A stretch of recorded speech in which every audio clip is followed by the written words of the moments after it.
10 minutes past the hour, and now the latest on the Gulf disaster. Gulf residents are waking up this morning with yet another concern. Activity in the tropics that could have an impact on oil cleanup efforts at the spill site. This is just the latest potential setback, coming just as finally we're seeing some progress being made towards permanently stopping the spill. With the threat of a tropical system moving into the Gulf, BP faces a change of plans and more delays if the weather worsens at the spill site. Any operations out there would have to be suspended, whether it was containment or the relief well. On Wednesday, the final pieces of pipe were scheduled to be run in the first relief well, but instead, crews put in a storm plug. The reason we did that is with the weather window that we could see at this time, there was no way we could get the casing in, have it cemented, and do all we need to do to be able to move off location before we could have tropical storm force winds at the site. The drilling rigs at the leak site must start moving out 5 days before gale force winds are forecast to hit, and officials must decide whether to keep the well shut in if they can't monitor it. Is there any other way we could do surveillance, or would it be in the best interest to reduce the pressure in the well by venting some of the hydrocarbons out into the environment during that 3 to 4 day period, so that we would make sure that there was less risk to the wellhead? That means oil would once again flow into the Gulf. Another blow for residents already struggling to cope with this disaster. Let us go back to work. Louisiana Governor Bobby Jindal at a rally in Lafayette, Louisiana, demanding the Obama administration lift a moratorium on deep water drilling in the Gulf, saying tens of thousands of jobs will be lost, further devastating the economy. Our people don't want a BP check. They don't want an unemployment check. They want to go back to work. More uncertainty with a possible threat looming in the Caribbean. Now, for more on how weather could affect the oil spill site and the miles of coastline already saturated with oil, we're joined live via Skype from Lubbock, Texas, by Ron Kendall. He's an environmental toxicologist at Texas Tech. So, Mr. Kendall, let me ask you, we've never seen anything like this oil spill. Now you've got the potential of tropical activity coming into the Gulf. What do you think that's going to mean for the coastline of Louisiana and the other affected areas? Good morning, Al. This has serious consequences for the coastline. We've already learned from Hurricane Alex earlier this year coming into the southern Gulf. With the counterclockwise flow from Hurricane Alex, we saw winds pushing oil into Louisiana, and as well as wave action.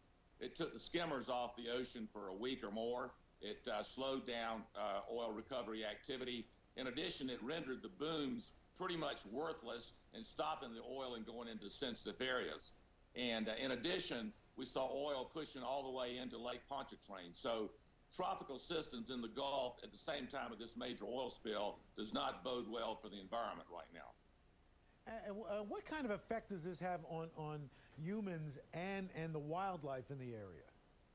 Well, at this point, oil making landfall to the shoreline has consequences for the environment, particularly for birds, fish, and other wildlife, as we've seen with oil birds and the effects on nesting and other effects. But in addition, oil has toxic substances in it, including aromatic hydrocarbons that outgassing can have effects on humans, like toluene, xylene, benzene, and so on. So as we push oil inland, the outgassing of the oil of toxics can expose humans and create also toxic effects to humans as well as to wildlife. In other words, we're breathing in all of these gases that are out there. And then let me ask you one other question, something that people have asked me about. You know, oil that's on the surface, will, in the case of a tropical system coming in, will that get picked up into the system and then fall inland as perhaps an oil-laden rain? It's very possible. With a hurricane coming in, we could see, we already very concerned that oil could be shoved inland in a serious way. What we need to understand in this current oil spill situation, because of the heavy use of dispersants, most of the oil is in the subsurface, which concerns us even more, because with wave and wind action picking up in a tropical event, this continues to shove the oil towards the shore.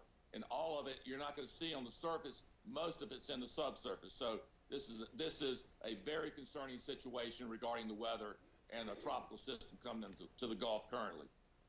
All right, Mr. Kendall, thank you so much. We'll be checking back with you as we see what happens with this tropical system. Thanks so much. Now let's head back to Steph. She's got a look at the severe weather going on in the Midwest. Yeah, Steph? and unfortunately Threatens Florida and the Gulf states. With that, we bring in our hurricane expert, Dr. Rick Knabb, for the latest. Dr. Knabb, seems like some of the models out there are having a hard time kind of initializing on this, figuring out the intensity, but the track seems fairly certain. What do you see happening? Certainly, we think this is going to move over Florida and into the Gulf of Mexico as we get late in the week and into the weekend. But you're right, the model's having trouble deciding what to do with this system because it's not very well defined. We're talking about this area of disturbed weather here over the southeastern Bahamas, which is going to slide west-northwestward, reach Florida late tonight, and then especially during the day tomorrow, you'll have a lot breezier and rainier conditions there than you're experiencing today. Then the system gets over the Gulf of Mexico late Friday night and into the weekend, and that's going to increase the southeasterly flow and increase the waves over the area of the oil spill. Some chance for this to become a tropical depression before it reaches Florida, and then even some chance beyond that. We're also monitoring this low over the southwestern Gulf. That'll go into Mexico by tomorrow, bringing some rainy conditions to South Texas today. So the Gulf of Mexico is the area we got to watch over the next few days, Mike. All right, Dr. Knabb, thank you very much. Well, could that system cause the environmental disaster in the Gulf to go from bad to worse?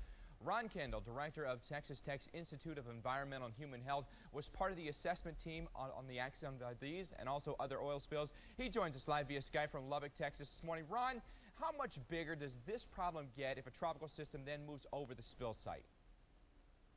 Good morning, Mike. It gets a lot bigger because as a tropical system enters the Gulf, it's going to move oil to places that may be more sensitive. For instance, the recent Hurricane Alex moved oil further inland in Louisiana to the point where we are now seeing tar balls and oil in Lake Pontchartrain. So again, tropical systems entering the Gulf with the oil spill do not bode well for the environment right now. And how much of a dispersant is it? Like how many more states does this impact if it spreads that oil out?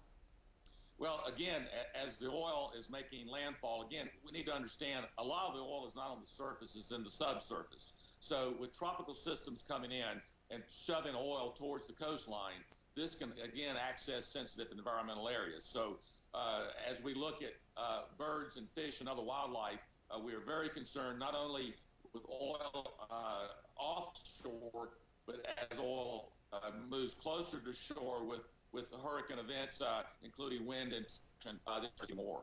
How much of an impact do you think it then has on something like offshore fishermen? Because we know that the waters have been closed there. Does it help them at all? Well, at this point, as a tropical system would enter the Gulf, is shutting down skimming operations and cleanup operations. It also renders the booms relatively worthless in protecting sensitive areas. And as far as fishermen are concerned, the movement of tidal action and wind action can increase the exposure of oil in parts of the Gulf that may not have seen it before. So we need to continue to monitor this, but the tropical interaction with the oil spill is complicating and it intensifies the need for the cleanup. Obviously. Ron Kendall from Texas Tech University. Ron, thank you very much. Steph? It's now 5 past the hour. We're going to be right back with your weather headlines. Flooding claims another life.